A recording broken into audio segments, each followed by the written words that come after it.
Investigating agencies को appoint executive करती है, यानी सेंट्रल गवर्नमेंट करती है, राइट? चाहे वो आईटी के हों, ईडी के हों, सीबीआई के हों। तो जब तक इनका इंडिपेंडेंटली अपॉइंटमेंट नहीं होगा, ये सस्पिशन, ये क्वेश्चंस बराबर अराइज होंगे कि ये सरकार के इशारे पर काम कर रहे हैं। ये मैं नहीं कह रहा हूं कि यूपीए के टाइम पे वैसे ही था, अभी भी ऐसे ही है।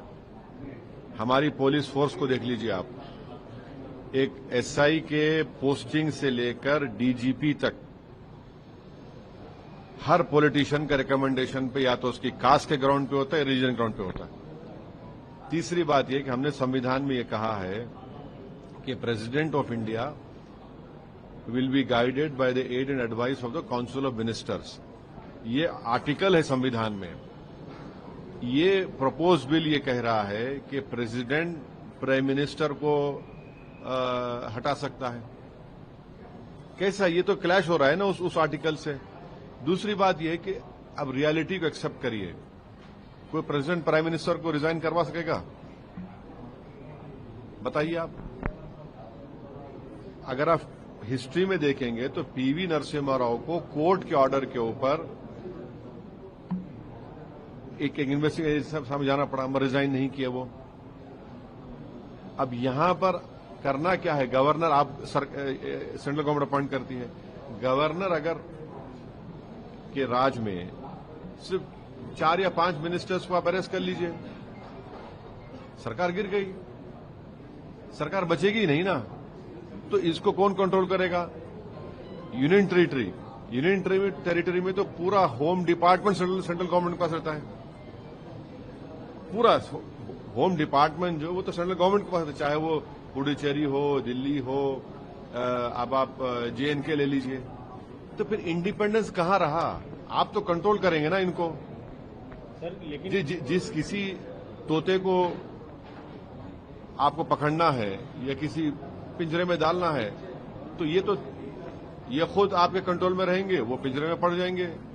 सिर्फ 4 या 5 मिनिस्टर को पकड़ लीजिए, गया गवर्नमेंट चले गई, सरकार चले गई। लेकिन तो नहीं, सुनिए, आप इन तमाम चीजों को इंडिपेंडेंट कर दीजिए, जिसमें कोई सरकार का रोल नहीं रहेगा। उंगली नहीं उठेगी ना आप पे। अगर आप वाकई में मोरालिटी की बात कर रहे हैं, तो जब मोरालिटी की बात कर रहे हैं तो ये भी कानून डाल दीजिए कि जिस किसी को पकड़ा जाएगा वो सेंट्रल गवर्नमेंट के पार्टी में शामिल नहीं होगा। डाल दीजिए आप। इसको क्यों नहीं डालते आप? ये सब चीजें करिए ना। आपकी इंटेंशन, आपकी नेक नियति जाहिर हो जाएगी। सर, जेपीसी का रास्ता खुला है। अभी हमारे एडिटर चीफ के इंटरव्यू में अमित शाह जी ने बोला है कि जेपीसी में जाएगा, जेपीसी में चर्चा होगी, जेपीसी में सारे पार्टियों के लोग हैं, तो उसमें आप बात उठाइए, चीजें होंगी। नहीं, आप मेरे पास आए तो मैं बोल रहा हूं ना। पार्लियामेंट में हमने ये कहा, जेपीसी में नहीं मालूम मैं मेंबर बन पाऊंगा नहीं बन पाऊंगा। स्पीकर साहब से हम रिक्वेस्ट करेंगे, हमको बनाइए, हम ये रखेंगे। मगर जेपीसी में जाएगा जरूर। वो तो लिखा हुआ था एजेंडे में कि इसको पार्लियामेंट की कमेटी को रेफर किया जाएगा। मगर ये जो हमारे एप्रीहेंशंस हैं, इसका क्या होगा बताइए? उसका क्या करेंगे आप? भाई, महाराष्ट्र में क्या हुआ?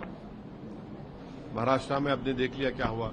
हमारे एमएलएस को तोड़ दिया गया। बिहार में 4 एमएलएस चले गए। फिर आप कर्नाटका में क्या हुआ? हर जगह ऐसे ही हो रहा है। आप इंडिपेंडेंट इन्वेस्टिगेटिंग एजेंसीज को इंडिपेंडेंट कर दीजिए। इसमें कोई सरकार का रोल नहीं होगा, उनके अपॉइंटमेंट में, पुलिस फोर्स में नहीं होगा। इंडिपेंडेंट कर दीजिए ना। भाई, कॉन्स्टिट्यूशनल मोरालिटी इसमें नहीं आती क्या? फिर बताइए आप। इसमें भी आना चाहिए कॉन्स्टिट्यूशनल मोरालिटी। तो अब आप यूएपीए में डाल देंगे किसी को, यूएपीए लगा दिए।